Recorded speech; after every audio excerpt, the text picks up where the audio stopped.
अयोध्या के राम मंदिर में चढ़ावे की कथित चोरी का मामला अब सिर्फ दान पेटी तक सीमित नहीं रह गया है। जांच के साथ साथ अब राम मंदिर ट्रस्ट की ओर से खरीदी गई जमीनों पर भी गंभीर सवाल उठने लगे हैं। कुछ संत, सामाजिक कार्यकर्ता और याचिकाकर्ता आरोप लगा रहे हैं कि ट्रस्ट ने ऐसी जमीनें भी खरीदी जिनकी वैधता पर सवाल है। वहीं इन आरोपों के समर्थन में कुछ दस्तावेज भी एसआईटी को सौंपे गए हैं। हालांकि इन आरोपों पर अभी जांच जारी है और अंतिम निष्कर्ष आना बाकी है। राम मंदिर ट्रस्ट की जमीन खरीद को लेकर विवाद लगातार गहराता जा रहा है। आरोप है कि ट्रस्ट के तत्कालीन महासचिव चंपत राय, अनिल मिश्रा और गोपाल राव की मौजूदगी में कई जमीनों की खरीद की गई, जिनमें कुछ सौदों की वैधता पर सवाल उठाए जा रहे हैं। इससे पहले भी कुछ जमीनों की खरीद को लेकर कीमतों में अचानक कई गुना बढ़ोतरी का मामला चर्चा में रह चुका है। सबसे बड़ा सवाल एक कथित नजूल जमीन की खरीद को लेकर उठ रहा है। आरोप है कि सरकारी रिकॉर्ड में दर्ज नजूल भूमि का ट्रस्ट के नाम बेनामा कैसे किया गया।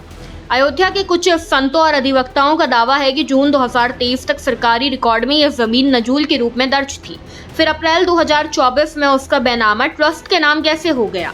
उनका कहना है कि पूरे मामले की निष्पक्ष जांच होनी चाहिए। विवाद का दूसरा केंद्र सुग्रीव टिला के पास स्थित गाटा संख्या 247 की जमीन है। आरोप है कि यह जमीन 23 करोड़ रुपए से अधिक की कीमत पर ट्रस्ट ने खरीदी। जमीन के दस्तावेजों में महंत मुरली दास और चंपत राय के हस्ताक्षर होने का दावा भी किया जा रहा है। हालांकि महंत मुरली दास ने इस मुद्दे पर टिप्पणी करने से इंकार किया है, जबकि चंपत राय की ओर से भी फिलहाल कोई आधिकारिक प्रतिक्रिया सामने नहीं आई है। हनुमानगढ़ी के महंत धर्मदास ने भी आरोप लगाया कि कई जमीनों की खरीद में अनियमितताएं हुई हैं और करोड़ों रुपए की हेराफेरी की आशंका है। उनका कहना है कि यदि पूरे मामले की निष्पक्ष जांच कराई जाए तो सच्चाई सामने आ सकती है। उन्होंने ये भी दावा किया कि इससे जुड़े एक मामले में वे पहले भी कानूनी कार्रवाई कर चुके हैं।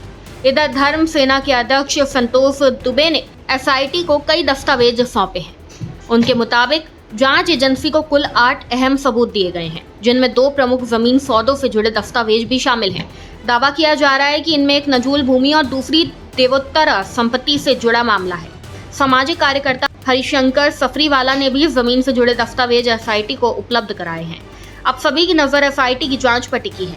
ये देखना अहम होगा कि जांच सिर्फ कथित चढ़ावा चोरी तक सीमित रहती है या फिर जमीन खरीद और चंदे के इस्तेमाल से जुड़े आरोपों की भी विस्तार से जांच होती है।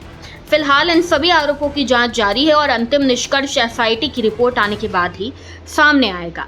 इस खबर में बस इतना ही। ऐसी ही तमाम खबरों को जानने के लिए देखते रहिए भारत एक्सप्रेस डिजिटल।